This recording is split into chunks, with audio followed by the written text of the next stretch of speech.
نعرہ تکبیر، نعرہ رسالت، نعرہ رسالت، نعرہ حیدری، نعرہ غوثیت۔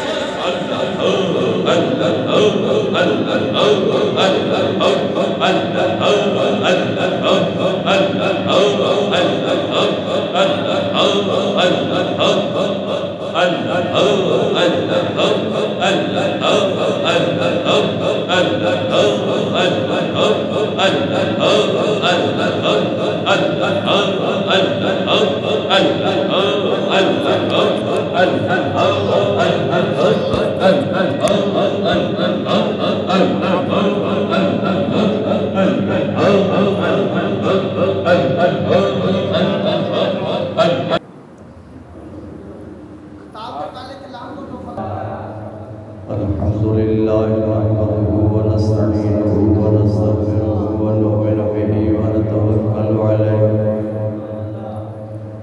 ونعوذ باللہ من شرور انفسنا ومن سیئات اعمالنا من يهده الله فلا مضل له ومن يضلله فلا هادي له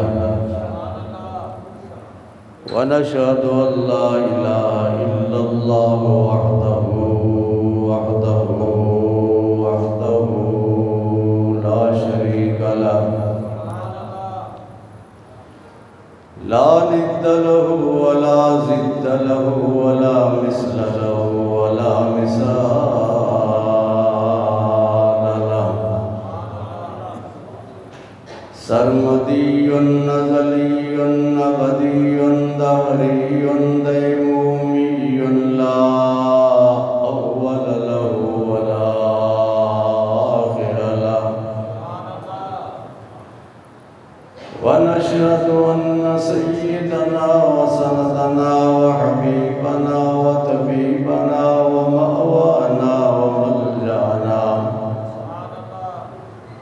در الله المخزون سر الله المكنون نور الأفئدة والعيون سرور القلب المحزون عالم ما كان وما يكون سيدنا ومولانا محمدا عبده ورسوله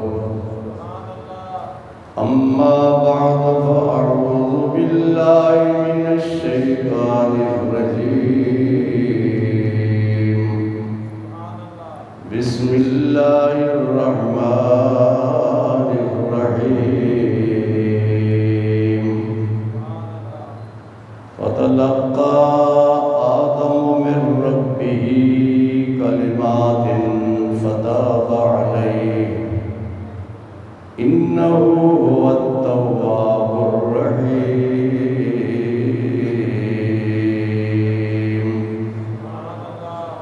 وقال تعالى في مقام آخر إنا أنزلناه في ليلة القدر وما أدراك ما ليلة القدر ليلة القدر خير من ألف شهر صدق الله مولانا العظيم وبلغنا رسوله النبي الأمين الكريم انتہائی محبت کے ساتھ بلند آواز سے درود پاک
کشف الدجى بجماله حسنت جميع خصاله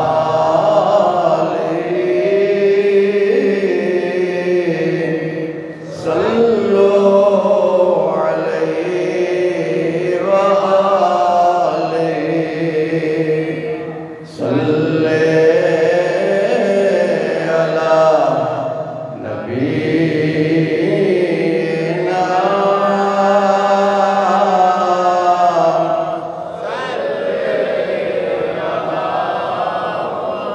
خسف القمر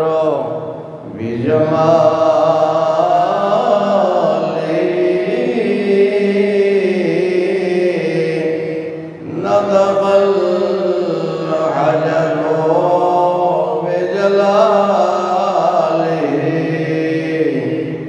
عجز البشر بكماله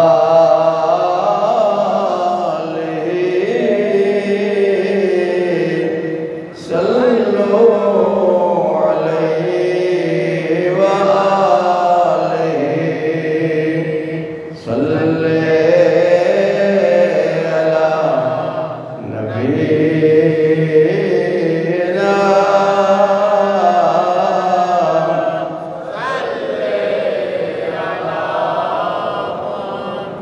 عرش بدادا شیر چار فرش بدرفت مدار کان جدر لگائیے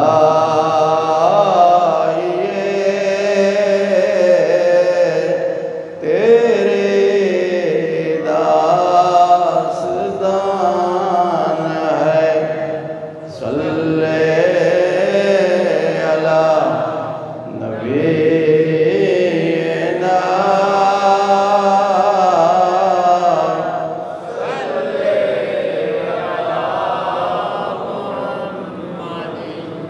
وہ جو نہ تھے تو کچھ نہ تھا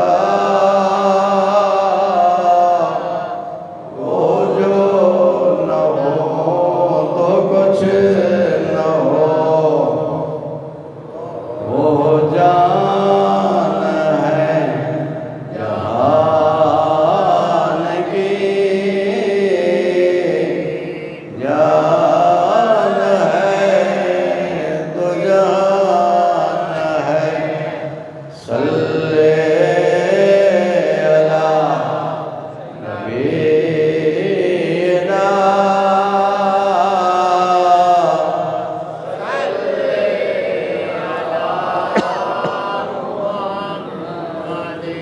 وہ کمال حسن حضور ہے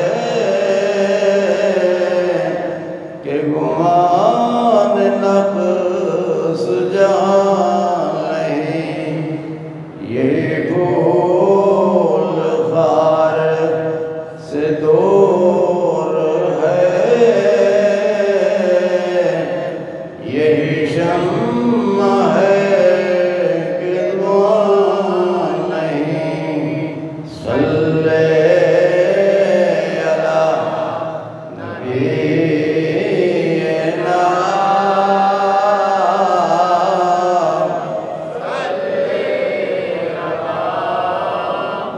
یا سیدی یا رسول اللہ کروں تیرے نام پہ جان فدا ایک جان تو کیا دو جہاں فدا دو جہاں سے بھی نہیں جی برا کروں کیا کروڑوں جہاں نہیں صلی علی نبی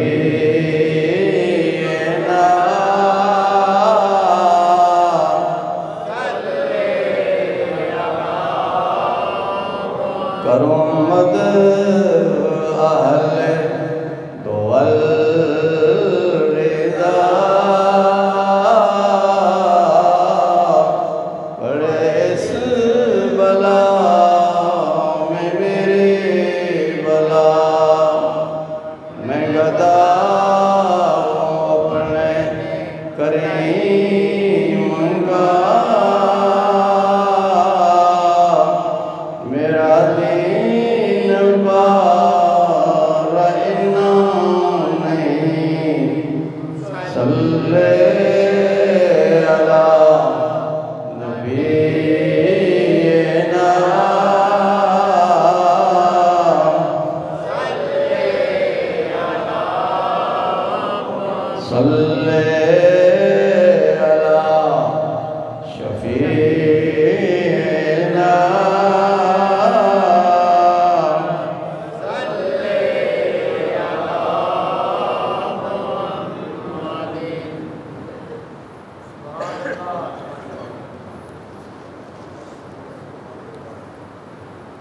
بزرگوں،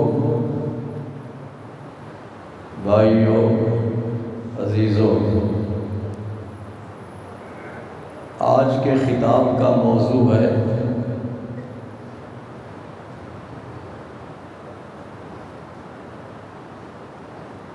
دعا کی قبولیت کا نسخہ۔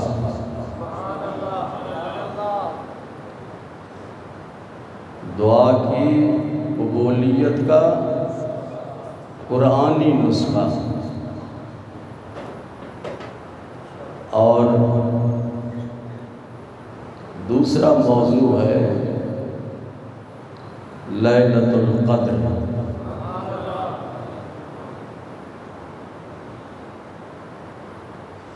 اللہ تعالیٰ نے حضور صلی اللہ علیہ وسلم کی امت پر کرم فرماتے ہوئے، مہربانی فرماتے ہوئے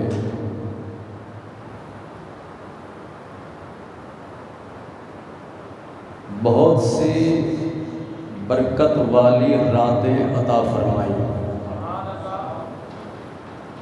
اور بہت سے دن برکت والے عطا فرمائے۔ اسی طرح ماہ رمضان کا مہینہ بھی ہمیں عطا فرمایا، جس کا ایک ایک لمحہ، ایک ایک سیکنڈ انتہائی قیمتی اور بہت بڑے ثواب کا باعث اور سبب ہے۔ گزشتہ میرے خطابات میں آپ سن چکے ہیں کہ حضور صلی اللہ علیہ وسلم نے ارشاد فرمایا، جس نے ایمان کی حالت میں اور ثواب حاصل کرنے کے لیے روزہ رکھا، جس مومن نے ثواب حاصل کرنے کے لیے روزہ رکھا، غفر لہ ما تقدم من ذنبہ وما تأخر، اللہ تبارک و تعالی اس روزے کے طفیل اس کے گزشتہ گناہوں کو معاف فرما دے۔ پہلی رمضان سے لے کے ماہ رمضان کی پہلی تاریخ سے لے کر آخری تاریخ تک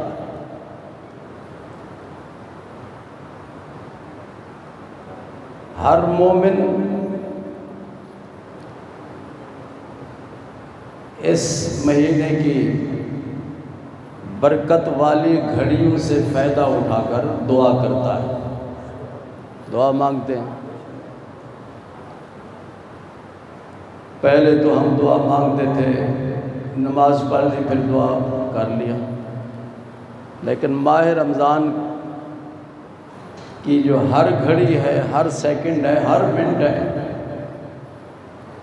وہ دعا کی قبولیت کا ذریعہ ہے۔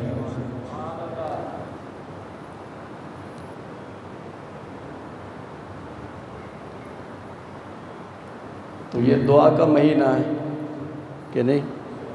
ہم دن کو بھی دعا مانگتے ہیں، رات کو بھی دعا مانگتے ہیں، ہر وقت دعا مانگتے ہیں، اور لیلۃ القدر کے بارے میں ارشاد فرمایا کہ اس کو آخری عشرے کی طاق راتوں میں تلاش کرو۔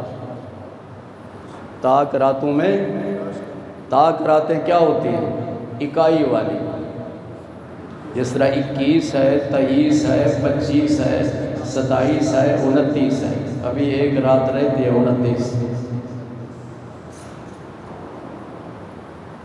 تو اس لیلۃ القدر حضور صلی اللہ علیہ وسلم نے متعین نہیں فرمائی اس کی تاریخ کہ کس ماہ رمضان کی تاریخ میں لیلۃ القدر واقع ہوگی، آپ نے نہیں بتایا۔ ایک دفعہ گھر سے آپ مسجد میں تشریف لائے تو کچھ صحابہ کسی مسئلے پہ آپس میں بحث مباحثہ کر رہے تھے، تو حضور صلی اللہ علیہ وسلم واپس گھر میں چلے گئے۔ جب دوبارہ تشریف لائے تو صحابہ نے عرض کیا، یا رسول اللہ صلی اللہ علیہ وسلم آپ تشریف لائے تھے اور پھر چلے گئے، اس کی کیا وجہ ہے؟ تو آپ نے فرمایا، میں تمہیں بتانے کے لیے آیا تھا کہ لیلۃ القدر کی کیا، لیلۃ القدر کی تاریخ کیا ہے، اس کی تاریخ بتانے کے لیے آیا تھا، لیکن تم آپس میں جھگڑا کر رہے تھے جی، تو اس جھگڑے کی وجہ سے میں نے مناسب نہیں سمجھا کہ میں ان کو اس کی تاریخ بتا دوں۔ بس تلاش کرتے رہو، 21 کو تلاش کرو، 23 کو تلاش کرو، 25 کو تلاش کرو، 27 کو تلاش کرو، 29 کو تلاش کرو۔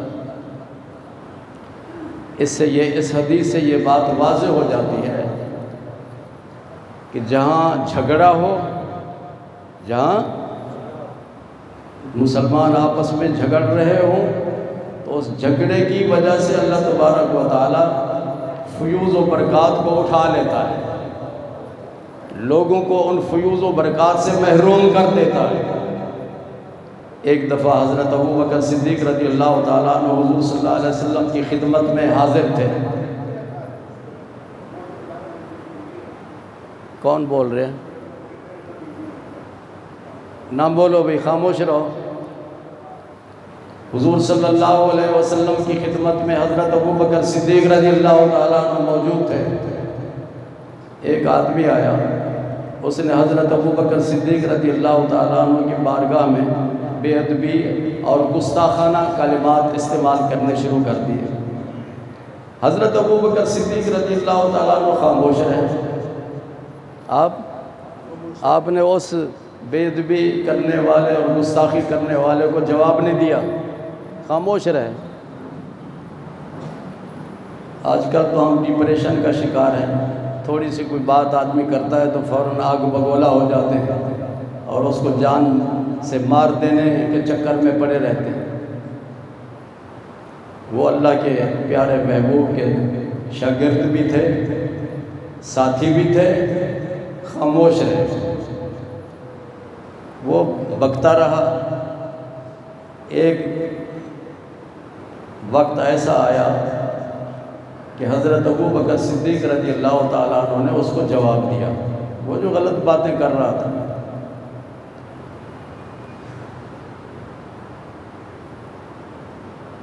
حضور صلی اللہ علیہ وسلم اٹھ کر چلے گئے، اٹھ کر چلے گئے۔ جب واپس تشریف لائے تو حضرت ابوبکر صدیق رضی اللہ تعالیٰ عنہ نے عرض کیا، یا رسول اللہ صلی اللہ علیہ وسلم، جب تک وہ بکواس کرتا رہا اور میں خاموش رہا، آپ بھی بیٹھے رہے، جب میں نے جواب دیا تو آپ چلے گئے، اس کی کیا وجہ ہے؟ تو حضور صلی اللہ علیہ وسلم نے ارشاد فرمایا، جب تک تم خاموش رہے، اکمل، جب تک تم خاموش رہے تو تمہاری طرف سے فرشتہ تو اس کو جواب دے رہا تھا، تمہاری طرف سے رحمت کا فرشتہ اس کو جواب دے رہا تھا، اور جب آپ نے اس کو جواب دیا تو وہ رحمت کا فرشتہ چلا گیا، اس لیے میں بھی اٹھ کر چلا گیا۔ سمجھ لیا آپ نے؟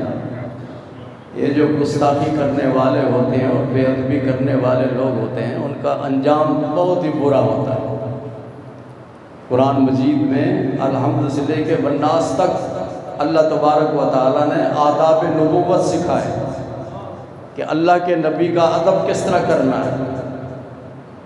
قرآن مجید میں ہے، مولانا یہاں بیٹھے ہیں، اللہ تعالیٰ نے ارشاد فرمایا لا ترفعوا اصواتکم فوق صوت النبی، جب تم حضور صلی اللہ علیہ وسلم کی محفل میں بیٹھنے کا شرف حاصل کرو تو انتہائی خاموشی سے بیٹھا کرو۔ تمہاری آواز حضور صلی اللہ علیہ وسلم کی آواز پر بلند نہیں ہونی چاہیے۔ اگر تمہاری آواز حضور صلی اللہ علیہ وسلم کی آواز پر بلند ہو گئی، اونچی ہو گئی، بارگاہ نبوت میں تم نے اونچی آواز میں بات کی، تو اللہ تعالیٰ نے صحابہ سے ارشاد فرمایا کہ میں تمہاری تمام نیکیوں کو ضبط کر لوں گا۔ سمجھ لیں، تمام نیکیوں کو ضبط کر لوں گا۔ یہ قرآن مجید میں لا ترفعوا اصواتکم فوق صوت النبی ولا تجہروا لہ بالقول ان تحبط اعمالکم۔ سمجھ لیا آپ نے کہ نہیں؟ اگر صحابہ اونچی آواز نکالیں حضور صلی اللہ علیہ وسلم کی بارگاہ میں تو ان کے تمام نیکیاں برباد ہو جاتی ہیں۔ ہم اور آپ کیا چیز ہیں؟ اور یہ بات یاد رکھیں، جس کو اللہ کے نبی کا ادب نہیں ہے، جس کے پاس، اللہ اس کی دعا کو قبول نہیں کرتا۔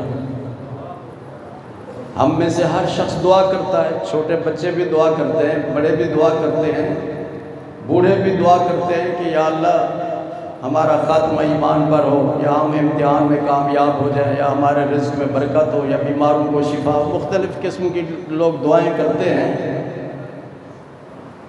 اور ہر ایک کی خواہش ہوتی ہے کہ دعا میری قبول ہو، کہ نہیں ہوتی؟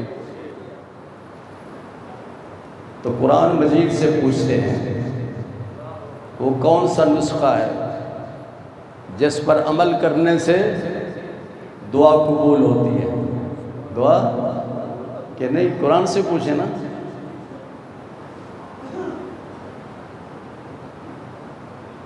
تو اللہ تعالیٰ نے حضرت آدم علیہ السلام کا واقعہ بیان فرمایا پہلے پارے میں۔ پہلے اس میں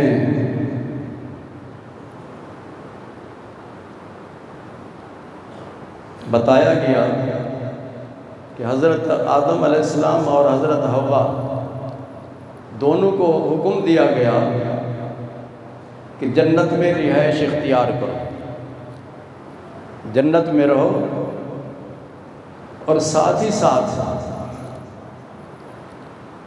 یہ ہدایت فرمائی کہ یہ جو درخت ہے اس کا پھل نہیں کھانا، جنت کے اس درخت کا پھل نہیں کھانا، یہ ہدایت دی گئی، حکم دیا گیا۔ قرآن کہتا ہے کہ کچھ عرصے کے بعد حضرت آدم علیہ السلام اور حضرت حوا نے اس درخت کا پھل بھول کر کھا لیا،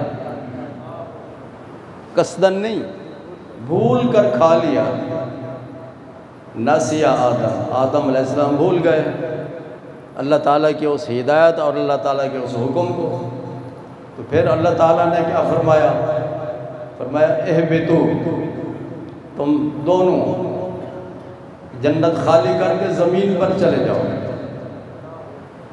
جی جب زمین پہ آئے، حدیث پاک میں ہے حضرت آدم علیہ السلام اس قدر روئے، کثرت کے ساتھ روئے کہ ان کی آنسوں سے وادیاں جاری ہو گئیں، وادیاں جاری ہو گئیں۔ اور حدیث پاک میں ہے کہ جس جگہ آپ کا آنسو گرتا تھا زمین پر، اس زمین سے جو چیز اگتی تھی اس میں خوشبو ہوتی تھی، خوشبودار چیز پیدا ہوتی تھی۔ ان کے آنسو مبارک کی برکت سے اس زمین سے، اس مٹی سے جو چیز پیدا ہوتی تھی وہ کیا ہوتی تھی؟ اس میں خوشبو ہوتی تھی۔ تو حضرت آدم علیہ السلام کا نزول ہوا سری لنکا میں۔ سری لنکا کا ایک پہاڑ ہے اس پہاڑ پر آپ کے مبارک قدموں کے نشان ہیں۔ تو سری لنکا میں لونگ، دار چینی، چھوٹی الائچی اور اس طرح خوشبودار جو مثالیں ہیں وہ بہت زیادہ مقدار میں پائے جاتے ہیں۔ یہ ساری برکتیں ہیں حضرت آدم علیہ السلام کی۔ اب آدم علیہ السلام رو رہے ہیں اور رو رو کر دعا مانگ رہے ہیں کہ یا اللہ مجھے بخش دے، یا اللہ مجھے بخش دے۔ اللہ کے نبی ہیں لیکن بخشش کا دروازہ نہیں کھول رہا۔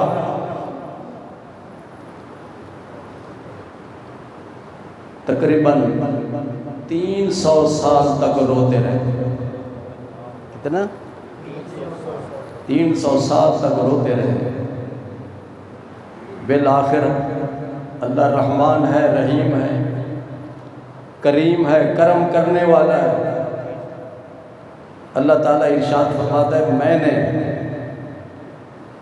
حضرت آدم علیہ السلام کے دل میں چند لفظ ڈالے، چند لفظ ڈالے۔ جب انہوں نے ان لفظوں کے ساتھ دعا مانگی تو اللہ تعالیٰ فرماتا ہے میں نے ان کی دعا کو قبول کر لیا اور ان کو بخش دیا۔ وہ الفاظ کون سے ہیں؟ طبرانی شریف حدیث کی کتاب ہے، اس میں انہوں نے حدیث نقل کی ہے، صحیح حاکم اور طبرانی شریف۔ وہ لفظ کیا ہے؟ اللہم انی اسألک ان تغفر لی بمحمد النبی الامی۔ یا اللہ میں تیری بارگاہ میں عرض کرتا ہوں کہ نبی امی کے وسیلے سے مجھے بخش دے۔ جی یہ لفظ تھے اسامہ، اللہم انی اسألک ان تغفر لی بمحمد النبی الامی۔ جب حضرت آدم علیہ السلام نے حضور صلی اللہ علیہ وسلم کے وسیلے سے دعا مانگی تو اللہ تعالیٰ نے ارشاد فرمایا قد غفرت لک، میں نے تجھے بخش دیا، میں نے تجھے بخش دیا۔ حضرت آدم علیہ السلام مومن تھے یا نہیں؟ مومن تھے۔ 300 سال تک روتے رہے، دعا مانگتے رہے، بخشش کا دروازہ نہیں کھلتا۔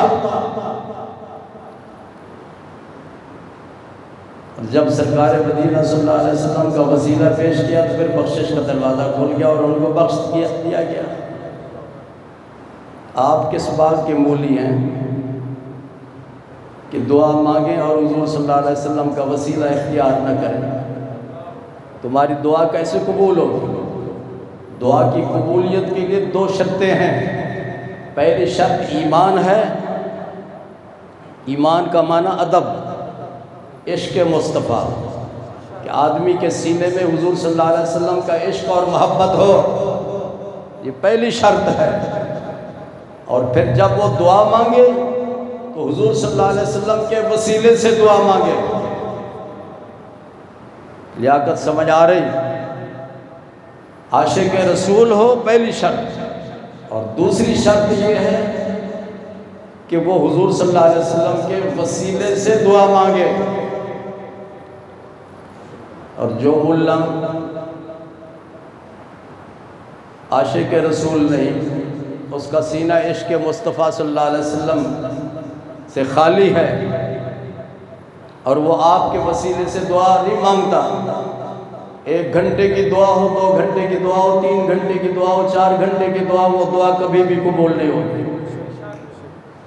یونس آدم علیہ السلام سے بڑھ کر کون ہو سکتا ہے؟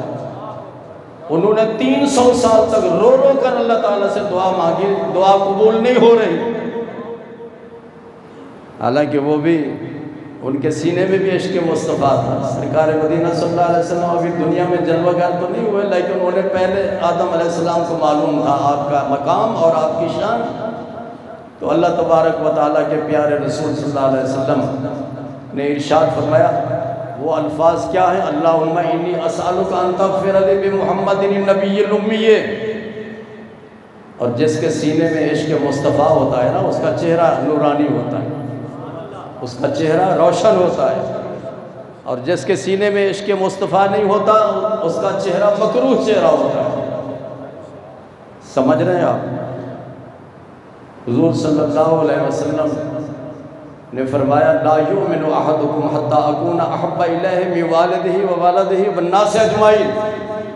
تم میں سے کوئی مومن نہیں ہو سکتا جب تک کہ اس کے دل میں میری محبت اور میرا عشق اپنی جان سے، اپنے ماں باپ سے اور ساری کائنات سے زیادہ نہ ہو. ہم فطری طور پر، طبعی طور پر والدہ سے محبت کرتے ہیں، والد سے محبت کرتے ہیں، اولاد سے محبت کرتے ہیں، دولت سے محبت کرتے ہیں، پلاٹوں سے محبت کرتے ہیں، کرسی سے محبت کرتے ہیں کہ اقتدار مل جائے، کچھ بھی ہو جائے.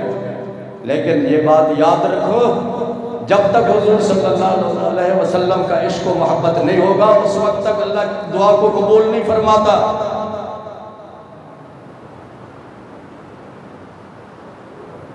ایک شخص یہ کہتا ہے کہ حضور صلی اللہ علیہ وسلم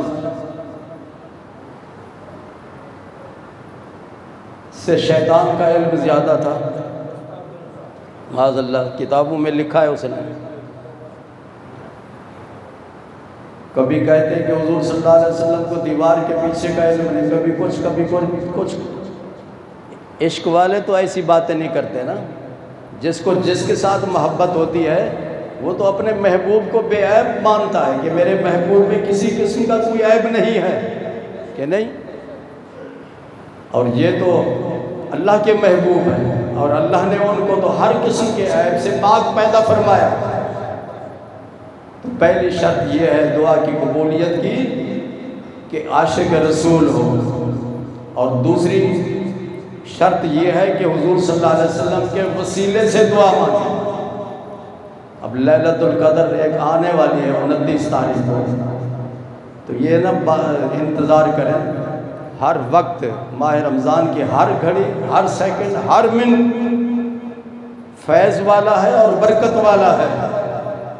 اور یہ بات بھی یاد رکھو کہ یہ جو لیلۃ القدر ہے، اس میں اللہ تبارک و تعالی ہر گناہگار کے گناہوں کو بخش دیتا ہے، گناہوں کو بخش دیتا ہے. لیکن وہ شخص جو اپنے ماں باپ کا نافرمان ہو، اس کو نہیں بخشتا. بخشش عام ہے، ہر ایک کے لیے بخشش کا دروازہ کھول دیا گیا ہے.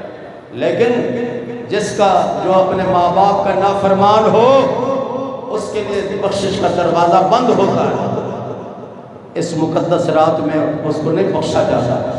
ہاں، ماں باپ کے پاس جائے، جا کے ان سے معافی مانگے، اور معافی مانگنے کے بعد پھر اللہ تبارک و تعالیٰ اس کے گناہوں کو معاف فرما دے گا. یہ چاہتے. ایک صحابی نے عرض کیا، یا رسول اللہ صلی اللہ علیہ وسلم، میں نے منت مانی کہ اگر میرا یہ کام ہو گیا تو میں جنت کے دروازے کی جو چوکاٹ ہے اس کے اوپر والی لکڑی کو بوسہ دوں گا اور نیچے والی لکڑی کو بوسہ دوں گا. آج کل تو 3 ہوتی ہیں نا چوکاٹ کی، 4 لکڑیاں نہیں ہوتی، 3 ہوتی ہیں، نیچے والی نہیں ہوتی. لیکن دیہات میں چلے جائیں تو آپ کو ایسے چوکاٹیں ملیں گی. تو اس نے منت مانی کہ اوپر والی لکڑی کو بوسہ دوں گا اور نیچے والی لکڑی کو بوسہ دوں گا. یا رسول اللہ، میرا کام ہو گیا ہے. لال دین، اس نے عرض کیا، میرا کام ہو گیا ہے، میں اپنے مقصد میں کامیاب ہو گیا ہوں، اب مجھے کیا کرنا چاہیے؟ میں جنت میں تو نہیں جا سکتا، جنت تو بہت دور ہے کہ میں جنت میں جا کر جنت کے دروازے کی چوکاٹ کو بوسہ دوں. حضور صلی اللہ علیہ وسلم نے ارشاد فرمایا، تیرے گھر میں جنت موجود ہے، تم جاؤ، والد کے ماتھے کو بوسہ دو اور والدہ کے قدموں کو بوسہ دو، تمہاری منت پوری ہو جائے گی. ایک اور صحابی نے عرض کیا، یا رسول اللہ صلی اللہ علیہ وسلم، اگر ماں باپ زندہ نہ ہو تو پھر کیا کرنا چاہیے؟ آپ نے ارشاد فرمایا، والد کی قبر کے سرہانے کو بوسہ دے دو اور والدہ کی قبر کی 35 کو قدموں والی سائڈ پہ بوسہ دے دو، تمہاری منت پوری ہو جائے گی. اللہ تبارک و تعالی اس رات میں ہر شخص کے گناہ معاف کر دیتا ہے، لیکن ماں باپ کا جو نافرمان ہے اس کا گناہ معاف نہیں ہوتا۔ جس کے سینے میں کینہ ہو، جس کے سینے میں کینہ ہو، بغض ہو، حسد ہو، اس کو بھی معافی، بے شک وہ مکہ چلا جائے یا مدینہ چلا جائے۔ اگر دل میں کینہ ہے، بغض ہے، حسد ہے، عناد ہے، دوسرے مسلمان کے بارے میں غلط ریمارکس رکھتا ہے، تو اس شخص کی بھی بخشش نہیں ہوتی، اس کی بھی۔ یہ بڑی لمبی بحث ہے قرآن حدیث پاک میں، تو خلاصہ کلام یہ ہے کہ دعا کی قبولیت کے لیے دو شرطیں ہیں۔ پہلی شرط تو یہ ہے کہ عاشق رسول ہو، اور دوسری شرط یہ ہے کہ حضور صلی اللہ علیہ وسلم کے وسیلے سے دعا مانگے۔ اگر بے اولاد ہے تو دعا مانگے کہ یا اللہ حضور صلی اللہ علیہ وسلم کے وسیلے سے مجھے اولاد عطا کر۔ اگر وہ نرینہ اولاد مانگتا ہے تو دعا کرے گا کہ یا اللہ حضور صلی اللہ علیہ وسلم کے وسیلے سے نیک بیٹا عطا فرما۔ بیمار ہے تو دعا کرے کہ یا اللہ حضور صلی اللہ علیہ وسلم کے وسیلے سے مجھے اس بیماری سے شفا عطا فرما دے۔ آگے سمجھ کے نہیں؟ پچھلے جمعہ مجھے اٹیک ہوا، بیمار ہوا سخت، تو شام کو مجھے ہسپتال میں انہوں نے داخل کر لیا، آئی سی یو میں۔ آواز نہیں نکل رہی تھی، الٹیاں تھیں اور اس طرح موشن تھے، پھر بلڈ پریشر جو تھا وہ لو ہو گیا، 60 اور 40 تک پہنچ گیا، اور شوگر بھی 400 تک پہنچ گئی۔ آئی سی یو میں تھا، ساری رات انہوں نے ڈرپیں لگائی کہ بھی اس بلڈ پریشر کنٹرول ہو جائے۔ ساری رات اسی چکر میں رہے۔ پھر اگلے دن ہفتہ تھا، ہفتے والے دن بھی 3 بجے تک وہ یہی کوشش کرتے رہے۔ پھر ڈاکٹر صاحب جو وہاں ڈیوٹی پر تھے تو انہوں نے کہا مولانا ہم نے جو پیشاب کی تھیلی لگائی ہے وہ اتنا لیٹر پانی اندر چلا گیا ہے کہ تھیلی میں تو ایک قطرہ بھی نہیں آیا ابھی تک۔ اگر آپ اجازت دیں تو ہم گردن کے ساتھ یہاں سے پیپ ڈالیں گے تو پھر یہ سلسلہ شروع ہو جائے گا۔ میں نے کہا نہیں، یہ پیپ نہیں ڈالیں گا، جس طرح یہ آپ نے ڈرپیں وغیرہ شروع کی ہوئے ہیں اسی طرح کرتے رہے۔ تو میرے سلسلہ قادریہ میں جو وظائف تھے وہ میں نے اسی وقت پڑھے، اور اس کے ساتھ ساتھ نعت علیہ پڑھی، اور حضور صلی اللہ علیہ وسلم کی بارگاہ میں عرض کیا یا رسول اللہ انظر حالنا، یا حبیب اللہ اسمع قالنا۔ یہ پڑھتا رہا، 10 منٹ کے بعد پیشاب کثرت سے آنا شروع ہو گیا۔ 15 منٹ میں وہ تھیلی بھر گئی، پھر انہوں نے دوسری تھیلی لگائی، اس طرح یہ سلسلہ چالو ہو گیا۔ یہ بات یاد رکھو ہمیشہ کے لیے کہ حضور جب بھی دعا مانگو تو حضور صلی اللہ علیہ وسلم کے وسیلے سے دعا مانگو۔ اور رات کو آپ نے کئی لوگوں کی دعائیں سنی ہوں گی، لیکن کسی نے بھی، میں نے 1-2 آدمی کی دعا سنی تو اس نے اپنی دعا میں حضور صلی اللہ علیہ وسلم کا وسیلہ پیش نہیں کیا۔ جی جب وسیلہ پیش نہیں کیا تو وہ دعا کیسے قبول ہوگی کہ نہیں؟ 1 گھنٹے کی دعا ہو یا 2 گھنٹے کی یا 3 گھنٹے کی دعا ہو، جب تک سرکار مدینہ صلی اللہ علیہ وسلم کا نام نامی اسم گرامی نہیں آئے گا دعا قبول نہیں ہوگی۔ اللہ تعالیٰ آپ سب کو ان شرائط کے ساتھ دعا مانگنے کی توفیق عطا فرمائے۔ وآخر دعوانا